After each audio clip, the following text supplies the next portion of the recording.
ठीक है मेरे प्यारे अमेरिकियों, यह वीडियो आपके लिए है क्योंकि इस्लामवादी आ रहे हैं और वे अपनी मंशा छुपा भी नहीं रहे हैं।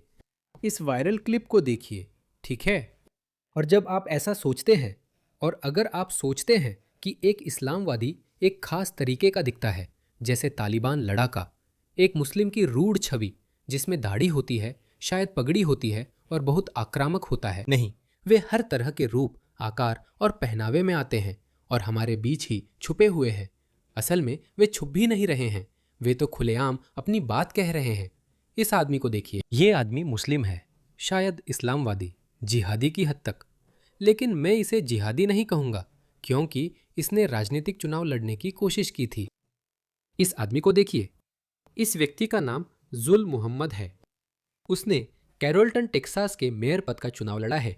वो पाकिस्तान से है, जो मेरा जन्मस्थान है। मैं कह रहा हूँ, ये लोग अमेरिका और पश्चिम से नफरत करते हैं और वे पश्चिमी सभ्यता, खासकर संयुक्त राज्य अमेरिका के पूरी तरह से विघटन और विनाश के अलावा और कुछ नहीं देखना चाहेंगे। उनके शरीर का हर एक रेशा अमेरिका से नफरत करता है। और इसे देखिए, इस बेहयाई को देखिए। वे पश्चिमी मूल्यों जैसे अभिव्यक्ति की स्वतंत्रता का उपयोग खुलकर पश्चिम के खिलाफ कर रहे हैं।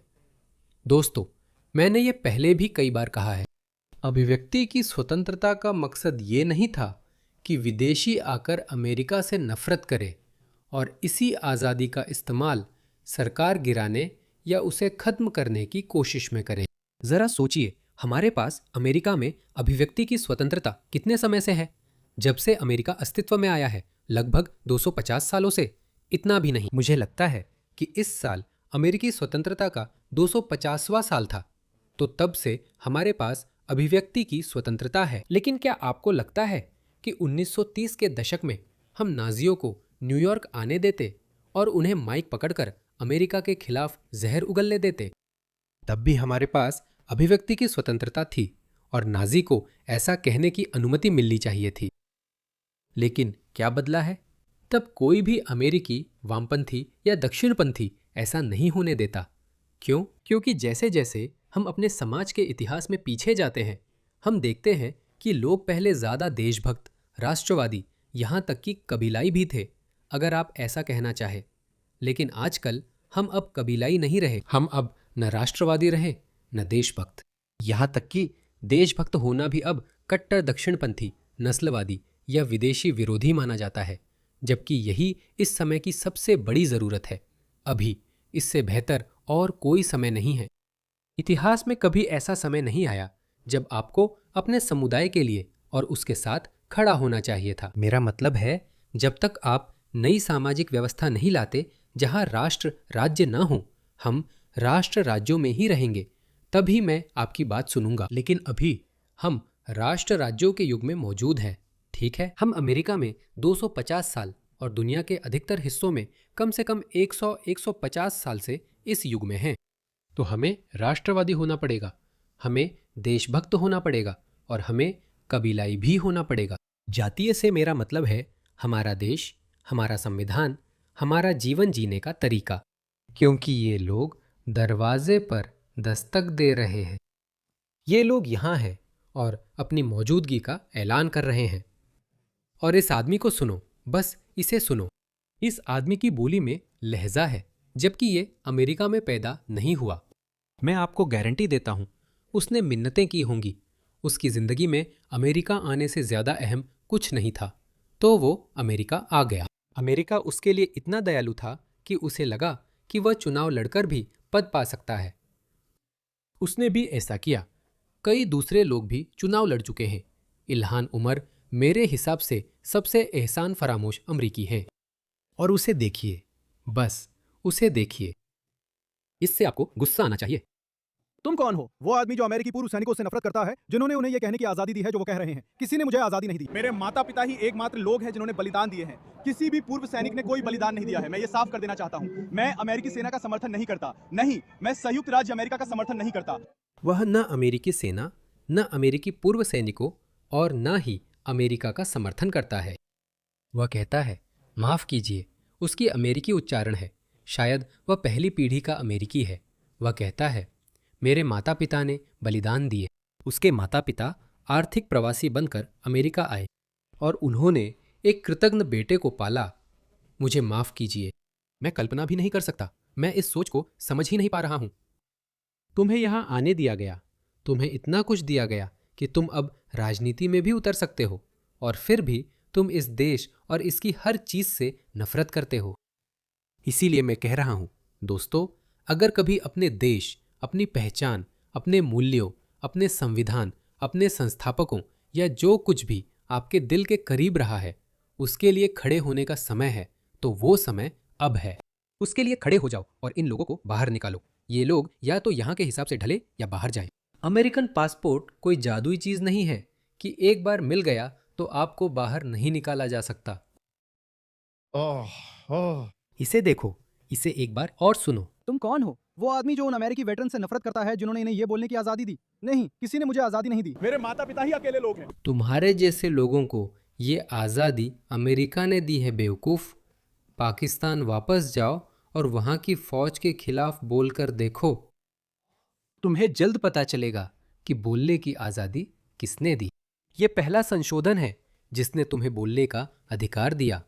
तुम दयनीय इंसान हो, तुम्हें बाहर निकाल देना चाहिए। माफ करो, इसकी नागरिकता रद्द कर दो। किसी भी वेट ने बलिदान नहीं दिया, कोई इसे स्पष्ट नहीं करता। मैं अमेरिकी सेना या संयुक्त राज्य अमेरिका का समर्थन नहीं करता और दोनों देशों को नीचा समझता हूं। वह अमेरिका, अमेरिकी सेना, अमेरिकी पूर्व सैनिकों को नीचा समझता है। वह उन्हें तुच्छ समझता है। तुमने क्या कहा? कैसे? तुम मुझे मत रोकना। सिर्फ वही पशु चिकित्सक, मैं सिर्फ उन्हीं पशु चिकित्सकों का समर्थन करता हूं जो ये सुनिश्चित करते हैं कि ये आगे बढ़ें। आप किसे वोट दे रहे हैं? क्या आखिर में क्या लिखा है? मैं किस पशु चिकित्सक का समर्थन करता हूं? मैं भाई का समर्थन करता हूं जो इसे लेता है। बाहर क्या लिखा है समझ नहीं आया, कमेंट्स में बताएं। इसे देखो, देखो कितनी बेहयाई है। इसे देखो, इस सोमाली प्रवासी को देखो, इल्हान उमर के हमवतन को देखो। देखो देखो, बस इन्हें देखो। इन्हें ये हिम्मत कहां से मिल रही है?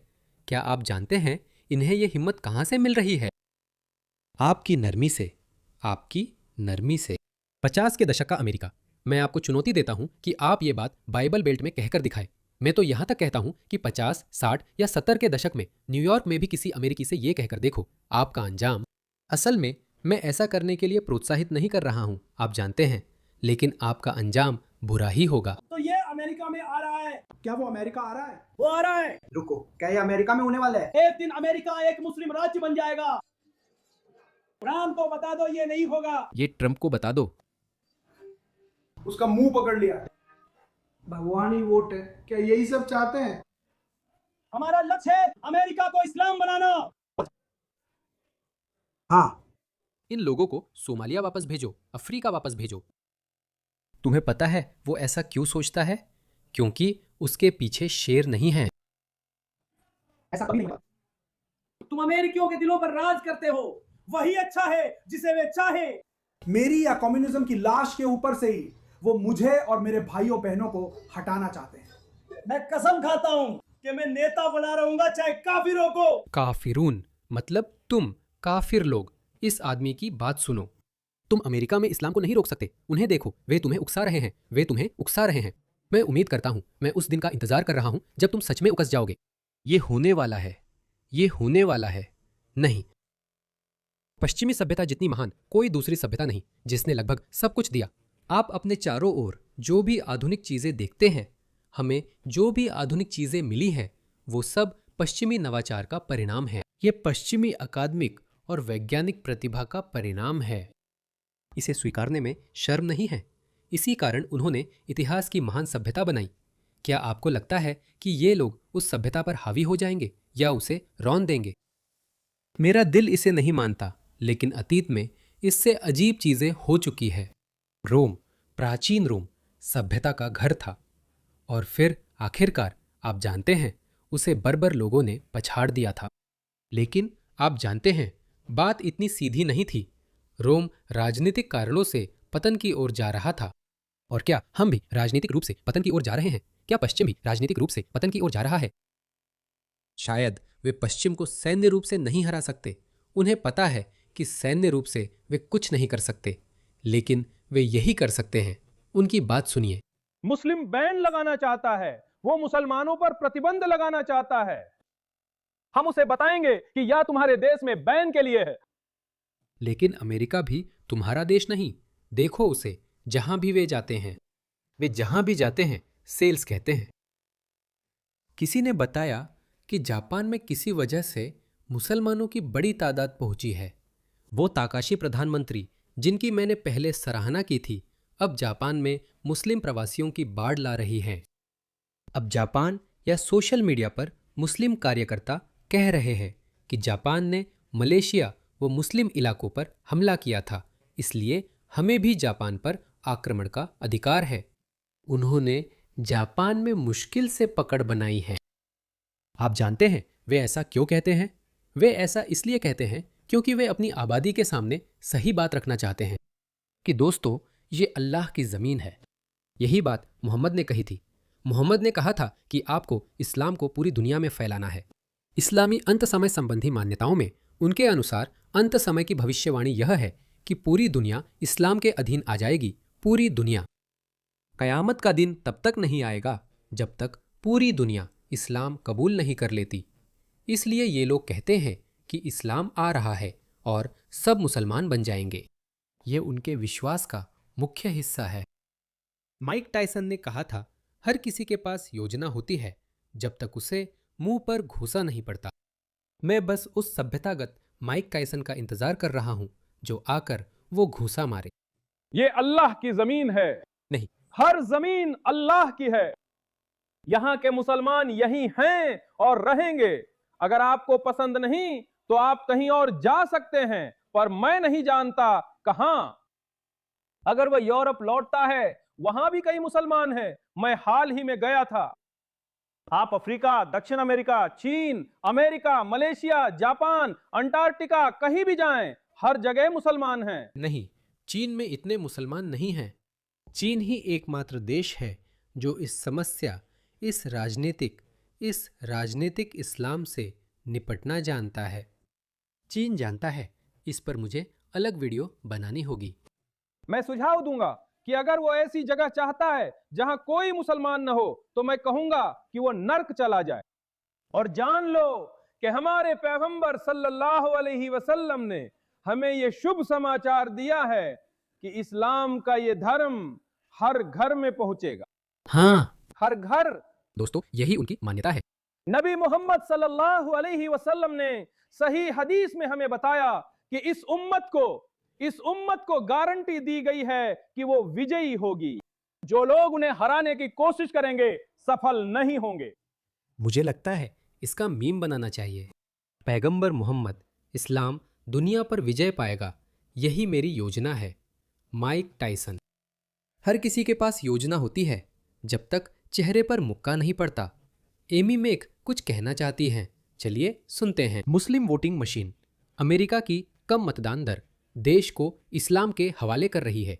हमने यही घटना यूके में भी देखी है। ज़्यादातर पश्चिमी मध्यमार्गी लोकतंत्र को अपनी सुविधा मानते हैं और आपको बिल्कुल अंदाज़ा नहीं है कि आप क्या कर रहे हैं। वे राजनीतिक रूप से सक्रिय नहीं, जबकि मुसलमान बहुत सक्रिय है। उनका वोटिंग प्रतिशत ज़्यादा है। इसे देखिए, इस मुसलमान की बात सुनिए। चुनाव जिनमें केवल 16% पंजीकृत मतदाताओं में सिर्फ 16% वोट डालेंगे। जब भी मतदान कम होता है और अंतर बहुत कम होता है, तो हमारे पास फैसले लेने की ताकत होती है। आज रात। दोस्तों, क्या आप सुन रहे हैं? ये सच है। अगर वोटर टर्नआउट कम है और अंतर बहुत कम है तो वे फर्क डाल सकते हैं। और वे फर्क कैसे डालेंगे?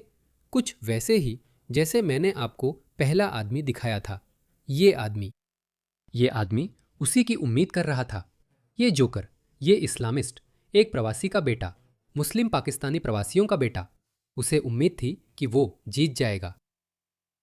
वो टेक्सास के कैरोल्टन में मेयर के लिए चुनाव लड़ रहा था और उसे उम्मीद थी कि उसे मुस्लिम वोट इतने मिल जाएंगे कि वो सफल हो जाएगा। वो सफल नहीं हुआ, लेकिन होगा, क्योंकि आप लोग इसे गंभीरता से नहीं लेते। माफ कीजिए। दुर्लभ टीवी पर, जहां अमेरिकी लोग चुनाव के दिन लगातार घर पर रहते हैं, एक बेहद संगठित मुस्लिम मतदान तंत्र हमारे चुनावों को खुला दरवाजा समझकर घुसपैठ कर रही है। उन्होंने इसका हल निकाल लिया है। कम मतदान और उनके सामूहिक वोटिंग का मतलब है पूरी तरह से नियंत्रण। उन्होंने आंकड़े देख लिए हैं। कम मतदान ही उनके लिए शिकार का मैदान है। स्कूल बोर्ड, नगर परिषद, अमेरिकी कांग्रेस की सीटें, हर वो सीट जहां कुछ हजार समर्पित सामूहिक वोट नतीजा बदल सकते हैं। राज्य स्तर की राजनीति ज्यादा प्रभावी है और मुसलमानों का असर ज्यादा हो सकता है क्योंकि यहाँ जरूरी वोटों की संख्या बहुत कम होती है। नगर स्तर पर, राज्य स्तर पर और यहाँ तक कि कांग्रेस स्तर पर भी 100%। क्या आप मुझे बता सकते हैं कैसे? हाँ, वर्जीनिया के कांग्रेशनल डिस्ट्रिक्ट 11 में हमारे पास 54,000 रजिस्टर्ड मुस्लिम है। आपकी जीत के लिए जरूरी संख्या 20 से भी कम होगा। 54,000 मुस्लिम। क्या आप देख रहे हैं, ये यूके में भी हुआ। यूके अब सांप्रदायिक गंदगी बन चुका है। उन्हें कोई फर्क नहीं पड़ता। मुस्लिम हमेशा से। यूके में हुए सर्वे में मुस्लिमों ने कहा कि स्थानीय निकाय चुनावों से उन्हें फर्क नहीं पड़ता क्योंकि वहां विदेश नीति का महत्व नहीं होता। मुझे नहीं पता कि अमेरिका में इसका समानार्थी क्या है, लेकिन मूल रूप से स्थानीय चुनाव, जहां आप स्थानीय बुनियादी ढांचे को बनाए रखने, सफाई आदि के लिए जिम्मेदार होते हैं। मुसलमानों ने कहा कि गाजा उनके लिए अर्थव्यवस्था और स्थानीय मामलों से ज्यादा अहम है। उन्हें इनकी चिंता नहीं। उनके लिए सांप्रदायिक राजनीति, मुस्लिम उम्मा और समुदाय ही मायने रखते हैं। यही उनके लिए मायने रखता है। यूके और ऑस्ट्रेलिया में भी यही हो रहा है।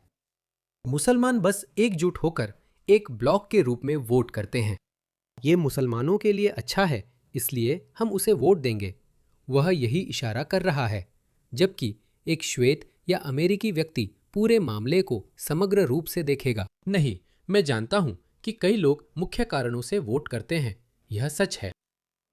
उदाहरण के लिए वोक लोग ऐसा सोचेंगे, कौन सी पार्टी LGBTQ के लिए अच्छी है, बाकी मुझे फर्क नहीं पड़ता, मैं समझता हूं। लेकिन जो मुद्दे उनके पास हैं वे पश्चिमी विमर्श का हिस्सा है। ये लोग इसे देख रहे हैं। ये लोग धार्मिक और सांप्रदायिक आधार पर वोट कर रहे हैं, जो कि शुरू से ही पश्चिमी नहीं है। मुस्लिम वहां जा सकते हैं और बैठ सकते हैं। हाँ, तो ये समय है कि मुस्लिम समुदायों में और अधिक सक्रिय हो। 1 साल पहले हमने मॉल्टन में मुस्लिम समुदाय के रूप में संगठित होकर एंगेज मॉल्टन नामक एक संगठन शुरू किया। 27 मई सिर्फ 10 दिन पहले की बात है दोस्तों। यही लोग ये बातें खुलेआम कहे और प्लान कर रहे हैं। सोचिए, बंद दरवाजों के पीछे क्या योजना बना रहे होंगे। और जो हमने किया वो ये था कि हमने मुस्लिम समुदाय को सशक्त किया कि वे जाकर वोट करें और शहर की राजनीतिक व्यवस्था में शामिल हो। और जो हमें हासिल किया, जानते हो इसमें सबसे दुखद बात क्या है? इस्लाम और ये सभी लोग कट्टर मुस्लिम हैं। अगर सब कुछ इनके हाथ में होता तो ये लोग निश्चित रूप से अमेरिकी संविधान को खत्म कर देते। वे लोकतंत्र का अंत कर देंगे। वे वोट की अनुमति नहीं देंगे क्योंकि इस्लाम में लोकतंत्र नहीं है। एक प्रणाली होती है जिसे शूरा कहते हैं, जहां बुजुर्ग या शक्तिशाली लोग, प्रभावशाली लोग, वे एक साथ इकट्ठा होते हैं और तय करते हैं कि उनका नेता या खलीफा कौन होगा। यही तरीका है जिससे खिलाफत काम करती है। यह लोकतंत्र के बिल्कुल विपरीत है। इसी कारण कई मुसलमान शुरू में लोगों को पश्चिमी लोकतंत्र में भाग लेने से रोकते थे। पाकिस्तान में कई मुसलमान मानते हैं कि लोकतांत्रिक प्रक्रिया गैर इस्लामी है, इसलिए उसमें भाग न ले। उन्होंने सीखा कि सैन्य रूप से नहीं जीत सकते, तो लोकतंत्र से ही लोकतंत्र खत्म करने की कोशिश की। वे यही कर रहे हैं और हम उन्हें इसलिए करने दे रहे हैं क्योंकि हम परीक्षण कर रहे हैं। हम अपनी पश्चिमी परंपराओं और लोकतंत्र की ताकत को लेकर कट्टर हो रहे हैं। इसलिए मैं इसे हमारे लोकतंत्रों की कसौटी कहता हूं। वे इसका परीक्षण करते रहेंगे, वे इसका दुरुपयोग करते रहेंगे, वे इस खामी का फायदा उठाते रहेंगे, यानी अभिव्यक्ति की स्वतंत्रता का इस्तेमाल अभिव्यक्ति की स्वतंत्रता को खत्म करने के लिए करेंगे। अभिव्यक्ति की स्वतंत्रता की मूल अवधारणा ऐसी नहीं थी। संस्थापकों ने इसकी कल्पना भी नहीं की थी। आयरलैंड से लोग अमेरिका आएंगे और अभिव्यक्ति की स्वतंत्रता से आयरिश एजेंडा बढ़ाएंगे। ये उनकी कल्पना जैसा नहीं था।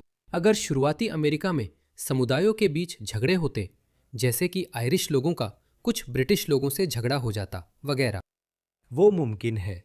लेकिन उन्होंने राजनीतिक रूप से कोई महत्वपूर्ण भूमिका नहीं निभाई। प्रारंभिक अमेरिका में आयरिश और ब्रिटिश, फ्रेंच और जर्मन के बीच कोई बड़ा विभाजन नहीं था, कम से कम राजनीतिक रूप से तो नहीं। स्पष्ट रूप से कुछ लोग आयरिश व्यवसायों को या आयरिश लोगों को प्राथमिकता देते थे, लेकिन यह राजनीतिक नहीं था। यह राजनीतिक है दोस्तों। वे अमेरिकी अभिव्यक्ति की स्वतंत्रता का उपयोग इसे खत्म करने या राजनीतिक व्यवस्था कमजोर करने के लिए कर रहे हैं, और हम इसे होने दे रहे हैं। पिछले साल दक्षिण में हम 1000 से ज्यादा मुसलमानों को सक्रिय करने में सक्षम हुए, जो गए और पिछले साल नगर पालिका चुनाव में वोट डाला। ये 1000 मुस्लिम हैं जिन्होंने वोट डाला, जबकि पूरे शहर में 5000 लोगों ने वोट डाला। यानी पूरे शहर में वोट डालने वालों में 5वां हिस्सा मुसलमानों का था। और वे एक सैन्य अभियान की तरह समन्वय कर रहे हैं। हाँ। बस न्यूयॉर्क सिटी और ज़ोहरान ममदानी को देखिए। इस स्थानीय मेयर चुनाव को पूरे देश में लगातार कवरेज मिली और फिर भी सिर्फ 42% वोट ही पड़े। न्यूयॉर्क सिटी लगभग 10 लाख मुसलमानों का घर है। मेयर चुनाव में टेरा टाइट केयर के अपने मुस्लिम मतदाताओं के सर्वे में न्यूयॉर्क में 93% की जबरदस्त भागीदारी दिखाई गई, जो पूरे शहर के औसत से दुगनी थी। उनमें से 97% ने ज़ोहरान ममदानी का समर्थन किया, जो शहर के पहले। न्यूयॉर्क में 97% मुसलमानों ने, देखा आपने, 97%। उन्होंने ऐसे व्यक्ति का समर्थन किया जो LGBTQ के पक्ष में है, न इस्लामिस्ट है न इस्लामी। वह गाजा के पक्ष में है क्योंकि उसे खेलना आता है। उसने हाथों से खाना खाया और चालाकी की, जैसे राजनेता करते हैं। वह कभी खुद को कट्टर मुस्लिम नहीं बताता। हाँ, वह मस्जिदों, यहाँ तक कि न्यूयॉर्क की कट्टर मस्जिदों में भी गया। तो उसने बहुत चालाकी से खेला। लेकिन देखिए, न्यूयॉर्क के 97% मुसलमानों ने सिर्फ इसलिए उसे वोट दिया क्योंकि वो मुस्लिम था। वो उनका अपना मुस्लिम भाई था। यही है जिससे आप निपट रहे हैं। अमेरिकी व्यक्ति नीतियों को देखता है जैसा आपको करना चाहिए, यहाँ तक कि यहूदी भी। ममदानी के चुनाव में कई यहूदी घर पर रहे। दोस्तों, हमें और ज़्यादा लोगों को राजनीति में शामिल करना होगा। और मैं जानता हूँ कि समाजों को उठने में समय लगता है, क्योंकि चीज़ें बहुत बहुत खराब होनी पड़ती हैं, तब जाकर लोग महसूस करते हैं कि कुछ गड़बड़ है। मैं जानता हूँ कि पश्चिमी दुनिया में कई देशभक्त उठ रहे हैं, लेकिन हमें और मजबूत देशभक्ति आंदोलन और लोगों की ज़रूरत है। इसे रोका जाएगा। पहले मुस्लिम मेयर बने क्योंकि मस्जिदों ने मुस्लिमों को उन्हें वोट देने को कहा जब आधा शहर सो रहा था। न्यूयॉर्क सिटी 15 लाख मुसलमान, 300 मस्जिदें। 30। आप सोचते हैं कि उसे नहीं पता कि ज़ोहरान ममदानी LGBTQ लोगों का समर्थन करते हैं। आप सोचते हैं कि उसे यह नहीं पता। आप सोचते हैं कि ज़ोहरान ममदानी ने यह नहीं कहा कि हम वेश्यावृत्ति को वैध करेंगे या हम ड्रग्स को वैध करेंगे या और कुछ जो पूरी तरह से गैर इस्लामी है। आप सोचते हैं कि उसे नहीं पता। उसे पता है, और बाकी 97% मुसलमानों को भी पता है। ठीक है, उनमें से कुछ वाकई उदार हो सकते हैं, लेकिन उनमें से 60-70% ऐसे नहीं हैं। आपने वो मेडिसन स्क्वायर देखा है? टाइम्स स्क्वायर पर वो नमाजें देखी हैं? आपने वो नमाजें देखी हैं? वे LGBTQ समर्थक नहीं हैं, फिर भी उन्होंने ज़ोहरान ममदानी को वोट दिया। यही जनजातिवाद है दोस्तों, क्योंकि वे जानते हैं कि ज़ोहरान ममदानी एक सीढ़ी बनेंगे जब आप एक जागरूक मुस्लिम को चुनते हैं। फिर अगला कदम जाहिर तौर पर थोड़ा और कट्टरपंथी मुस्लिम होगा, यही उम्मीद है। और वामपंथ के उपयोगी मूर्ख वही कर रहे हैं जिसमें वे सबसे अच्छे हैं। ज़रूरत के मुताबिक उपयोगी मूर्ख बनो। पूर्णकालिक मुस्लिम स्कूल और 10,000 मुस्लिम व्यवसाय। C3 संगठन के रूप में कोई मस्जिद पक्षपात पूर्ण राजनीतिक गतिविधियों में शामिल नहीं हो सकती। ये आदमी पूरी तरह से इस्लामिस्ट है। शायद ये पिछले आदमी से भी ज्यादा इस्लामिस्ट है। और देखिए, ये इस्लामिस्ट जैसा नहीं दिखता। मुझे लगता है कि ये किसी तरह का पद संभालता है, केयर या किसी ऐसी ही संस्था में। मस्जिद C3 संगठन लोगों को नागरिक रूप से सक्रिय होने, वोट के लिए पंजीकरण और मतदान के लिए प्रेरित कर सकते हैं, और करना भी चाहिए। लेकिन आप लॉबिंग नहीं कर सकते। IRS कोड इसकी अनुमति नहीं देता। तो हमें क्या चाहिए? हमें मस्जिद के बाहर C4 नाम का एक और सोशल एडवोकेसी संगठन चाहिए। C4 संगठन लॉबी कर सकता है, वो कानून के खिलाफ लड़ सकता है, प्रस्ताव रख सकता है और कानून लाने के लिए लोगों को एकजुट कर सकता है। स्कूल बोर्ड में, सिटी काउंसिल में, राज्य विधानसभा में और सीधे संघीय सरकार तक। न्यू जर्सी के 12वें कांग्रेसनल डिस्ट्रिक्ट में केयर एक्शन और एंगेज अब उम्मीदवारों के फोरम कर रहे हैं, नेताओं की जांच कर रहे हैं और जो सबसे ज्यादा झुकता है उसे तैयार मुस्लिम वोटिंग ब्लॉक दे रहे हैं। समर्थन पाओ, वोट पाओ, इतना ही आसान है। मेरा नाम अली है, मैं एंगेज में न्यू जर्सी का ऑर्गेनाइजिंग मैनेजर हूँ। हम मुस्लिम राजनीतिक वकालत संगठन है और कुछ लोगों का जिक्र करना चाहता हूँ। पीछे बहन अमीना मंसूर हैं, अगर आप अपना हाथ उठा सकती हैं, जो केयर एक्शन के लिए न्यू जर्सी स्टेट लीडर है। हमारे पास पीछे भाई डिया भी हैं, जो केयर के ऑपरेशंस मैनेजर हैं, जो कि council on American Islamic relations है। उनके पास वहाँ पीछे कुछ वोटर एजुकेशन और वोटर रजिस्ट्रेशन की जानकारी है। यही वही कांग्रेसनल डिस्ट्रिक्ट है जहां डॉक्टर आदम हमावी को अब 8 अंकों की बढ़त मिली है। हमावी 1993 वर्ल्ड ट्रेड सेंटर के आतंकवादी मास्टरमाइंड ब्लाइंड शेख के लिए डिफेंस गवाह थे। बम विस्फोट।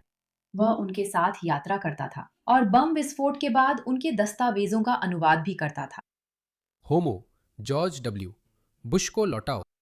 मुझे नहीं पता, कुछ लोग उसे जिम्मेदार मान सकते हैं, लेकिन वही था जिसने इस्लाम एक शांति का धर्म है कहा था।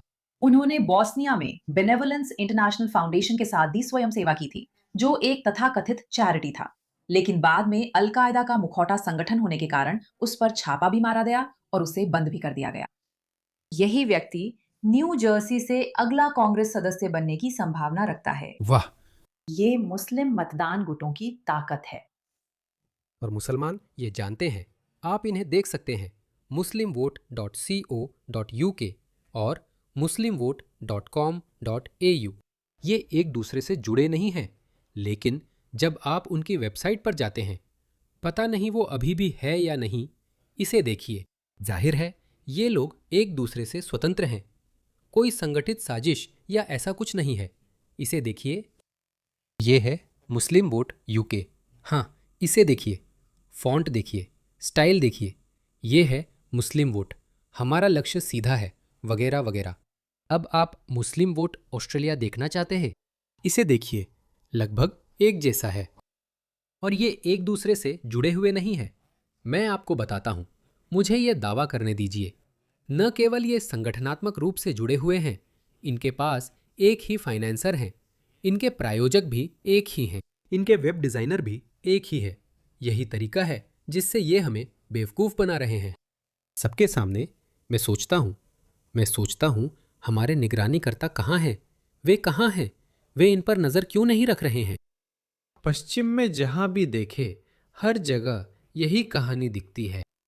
ये लोग हमारे सिस्टम में जो खामियां हैं, उनका फ़ायदा उठा रहे हैं, उनका शोषण कर रहे हैं और बस उसी के साथ आगे बढ़ रहे हैं, और कोई भी इसके बारे में कुछ करने को तैयार नहीं है। यही बात है, ये गुस्सा दिलाने वाली होनी चाहिए। कांग्रेस के सदस्य के रूप में आप कौन से कदम उठाएंगे ताकि सभी समुदाय, खासकर वे जो सबसे ज्यादा असुरक्षित हैं, आइस की बढ़ती आक्रामकता के बीच सुरक्षित और समर्थित महसूस करें? पहला जवाब डॉक्टर से लिया जाएगा। मैं मोहम्मद हूँ। बात शुरू से ही बहुत आसान है, हमें सिर्फ आइस को खत्म करना है। क्या हमें उन जगहों पर बम गिराना है? आईसी की ओर से बढ़ती आक्रामकता पहला जवाब हम डॉक्टर से लेंगे। एडम अमीत, ये बहुत आसान है। हमें सिर्फ आइस खत्म करना है, इसमें सुधार की जरूरत नहीं है। हमारे पास सड़कों पर बड़े पैमाने पर स्टॉर्म ट्रूपर्स घूम रहे हैं और सभी को डराया जा रहा है, इसलिए इसे हटाना ही होगा। हमें वहां बमबारी करनी होगी। फिर वे आईसी एजेंट्स बुलाते हैं। उसने आईसी एजेंट्स की तुलना स्टॉर्म ट्रूपर्स से की। उसे अब तक क्यों नहीं गिरफ्तार किया गया? मेरा मतलब है, मुझे लगा था कि एफबीआई बहुत बेरहम है। मुझे लगा था कि सीआईए बहुत बेरहम है। और फिर वो कौन सा संगठन था जिसमें एडवर्ड स्नोडन ने काम किया था? और कुछ नेशनल सिक्योरिटी या कुछ होमलैंड सिक्योरिटी? नहीं, एक और था। हाँ, ऐसा माना जाता है कि वो हमारी कॉल्स और बातें सुनते हैं। जब वो लोग कैमरे पर ये सब कहते हैं तो आपकी या उनकी कॉल सुनने की जरूरत क्या है? उसने अभी अभी कहा कि उन्हें आईसी डिटेंशन सेंटर्स पर बम गिराना चाहिए और लोगों को मार देना चाहिए। क्या मैं कुछ मिस कर रहा हूं? अमेरिका, जाग जाओ। जाग जाओ। स्थानीय चुनाव आपके बच्चों की पढ़ाई, संपत्ति, कर, पुलिस सुरक्षा और समुदाय के भविष्य को तय करते हैं।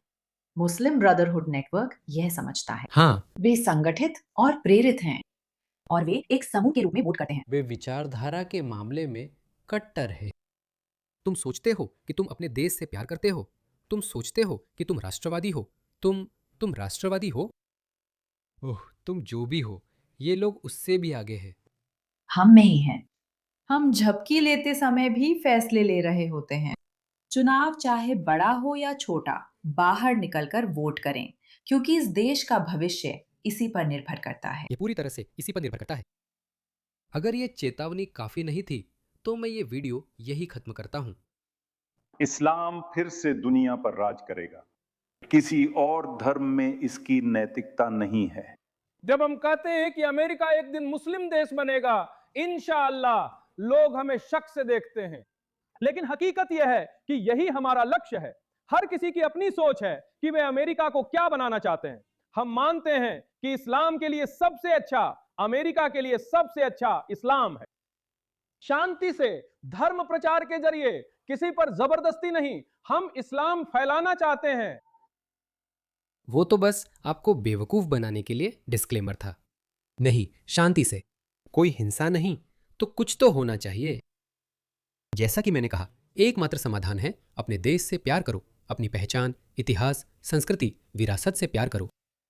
अगर कभी देशभक्त बनने का समय था तो वो समय अब है। इसीलिए मैंने पश्चिमी देशभक्तों के लिए एक टेलीग्राम ग्रुप बनाया है जहां पूरे पश्चिमी जगत से देशभक्त आकर अपने विचार साझा करते हैं। लिंक डिस्क्रिप्शन बॉक्स में है।